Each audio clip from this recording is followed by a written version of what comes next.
Good morning everyone, সবাই কেমন আছো? আগের ব্লগেই তোমরা দেখেছিলে আমরা অলরেডি কেওনঝড়ে ঢুকে গেছি। তো আমরা কেওনঝড়ে প্রথমে যেখানে যাব সেটা হচ্ছে সানাঘাগরা ওয়াটারফলস।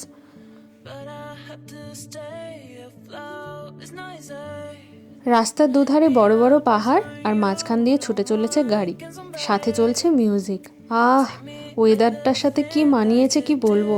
একটুও আসতে ইচ্ছা করছিল না, মনে হচ্ছিল রাস্তার ধারে গাড়িটা পার্ক করে দাঁড়াই, পুরো ক্লান্তি দূর হয়ে যায়।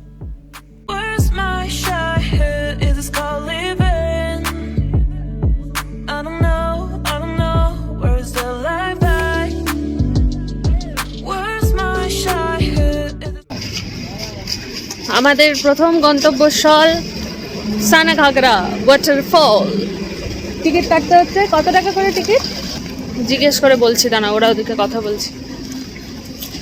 ওয়াটারফলস আরো কিছু আছে, দেখি ভেতরে যা যা আছে দেখে নেবো। একটু বৃষ্টিটা ধরেছে, এই শান্তি। এই হচ্ছে এলাকা, রোদটা উঠেছে, বাহ একটু রোদ পেয়েছি একটু।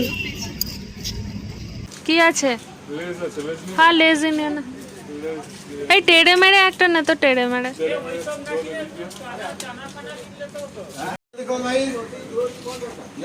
চানা খাবো।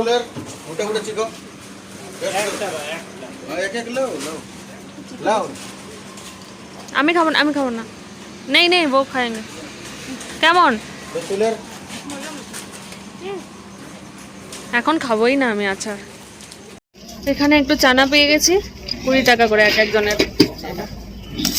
সব মিক্স করে দেবে, ভালো লাগছে। এই কুকুর ধরেছে মোটুকে, পুরো ছেঁকে ধরেছে। এই টিঙ্কু, টিকিট কত নিল? 20 টাকা করে পার হেড, পার্কিং 20, 15 টাকা। আচ্ছা,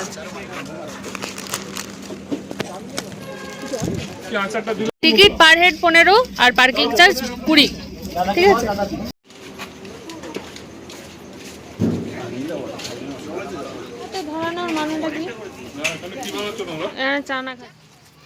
জঙ্গলের মাঝখান দিয়ে আমরা এবার হেঁটে চলেছি, সানাঘাগরা ওয়াটারফলসের দিকে যাচ্ছি। পুরো দুধারে গভীর জঙ্গলের মধ্য দিয়ে আমরা হাঁটছি। বৃষ্টির জন্য আরেকটু বেশি ডার্ক লাগছে। বাঘ পেয়েছি, দাঁড়াও দেখাচ্ছি। এই সনিক, বাঘ ধর, নিয়ে চলে যাবো, চল। দেখ পিছন থেকে কিন্তু আসতেই পারে।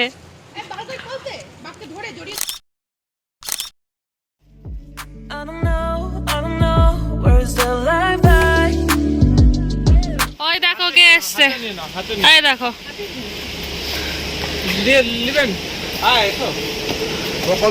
বাবা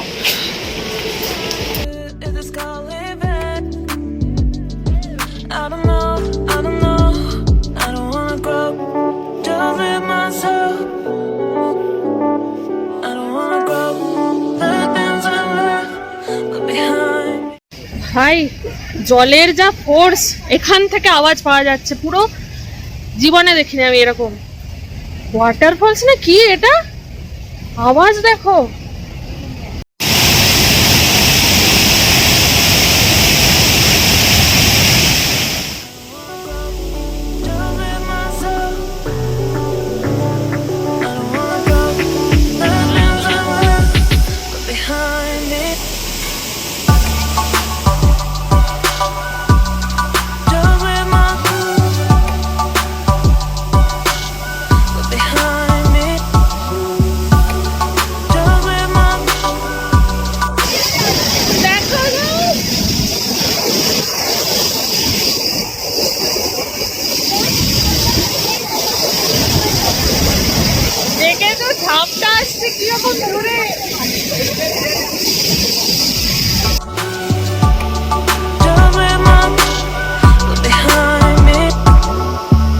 প্রকৃতির এক অদ্ভুত রূপকে দেখলাম। সত্যি বলতে চোখে না দেখলে এটা বিশ্বাসই করতে পারতাম না, এই রকমও হয়। চারদিকে আবছা হয়ে যাচ্ছে ঝাপটাতে, আমরা তো পুরো স্নানই করে গেছিলাম। তবে বর্ষাকালে না এলে এই দৃশ্য হয়তো দেখতে পেতাম না। এই রকম জল চোখের সামনে, উফ।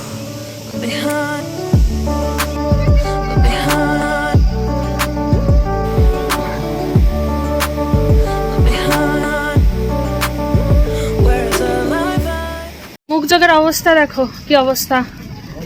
একে তো ওয়াটারফলসের ওই রকম জল, তার উপরে বিশাল জোরে বৃষ্টি এসে গেল, পুরো ভিজে টিজে একাকার কাণ্ড। একটুখানি দাঁড়ালাম, কিন্তু আর দাঁড়াবো না, এখন একটু কমেছে, চট করে গাড়িতে উঠতে হবে, নাহলে পুরো এমনিই প্যান্ট ট্যান্ট সব ভিজে গেছে। ঘুরে গিয়ে 2 সপ্তাহ জ্বর।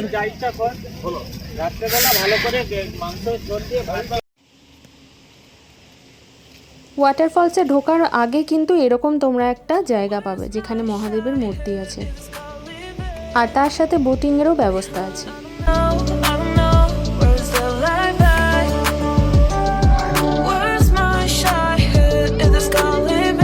আমরা সোজা চলে এসেছি জগন্নাথ টেম্পলে, ঠিক আছে। আর এত ভিজে গেছি না, ফোনটা চার্জও ছিল না, চার্জে দিলাম। এই যে এইটা হচ্ছে জগন্নাথ টেম্পলের গেট, ভালো করে দেখাচ্ছি, দাঁড়াও আগে ঢুকি, বন্ধ হয়ে যেতে পারে।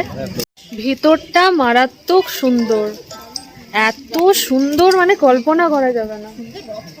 সামনে হ্যাঁ দেখলাম, এত নিখুঁত কাজ একদম, সেই সত্যি সেই পুরীর জগন্নাথ টেম্পলে যেরকম সেই একটু দেখেছিলাম কাজ, কারুকার্য দেওয়া, সেই রকম ভীষণ কালারফুল আর খুব সুন্দর।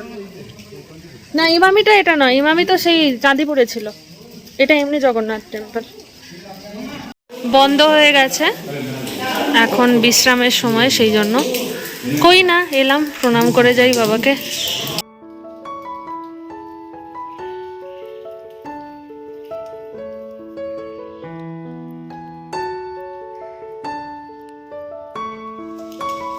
দেখি ও পাশটা একবার যাই।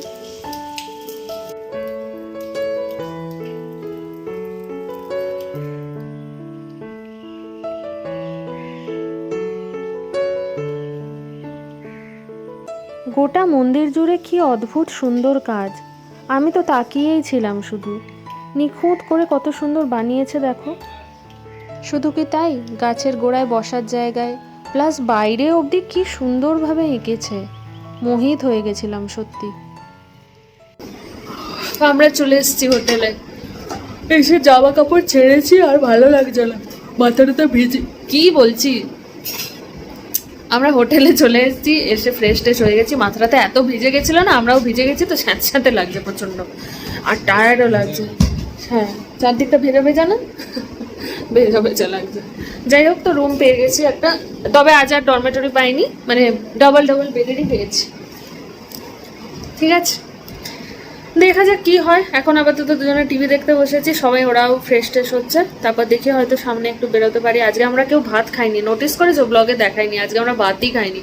ওই যে চানা যেটা শেয়ার করলাম তোমাদের সাথে, ওটা চানা মানেই জানো, আর 20 টাকার ইয়াদ বড় দিয়েছিল, ওটা খেয়েই এত শরীর মানে পেট ভরে গেছে, আর শরীর টানছিল না, আর ওই জন্য আর খাওয়া হয়নি। কিন্তু এবার তো সন্ধ্যেবেলা হালকা কিছু একটা খেতে হবে, আমার তো চা করছে মনটা। দেখা যাক বেরোই কিনা, বেরোলে আমি খাবো, বেরোলে দেখাবো। বাইরে প্রচুর বৃষ্টি হচ্ছে, কিন্তু কিছু করার নেই, ওই যে বললাম চা খেতে ইচ্ছা করছে, সবাই তাই বেরিয়েছি ছাতা নিয়ে, ডবল ট্রিপল করে ছাতা অ্যারেঞ্জ করে আমরা বেরিয়েছি। বাবা চলো। হ্যাঁ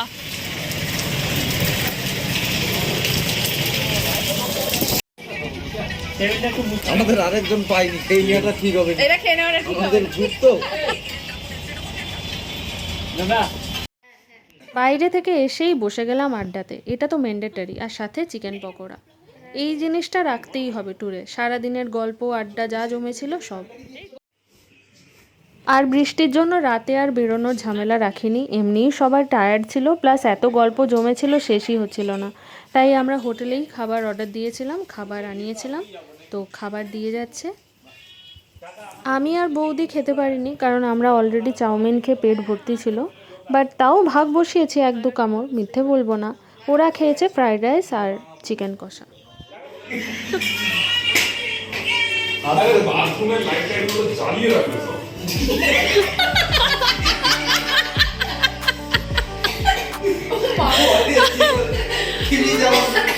মানে টাকা উসুল করতে হবে, যা আছে চালিয়ে মিউট করে দাও, টিভি চালিয়ে মিউট করে দাও, বাথরুমে জ্বালিয়ে রেখে দাও, এই কোমোটের ফ্ল্যাশটা 4 বার অন করো। আমাদের গল্প আড্ডা চলতেই থাকবে, সবাই ভালো থেকো, দেখা হচ্ছে নেক্সট ব্লগে।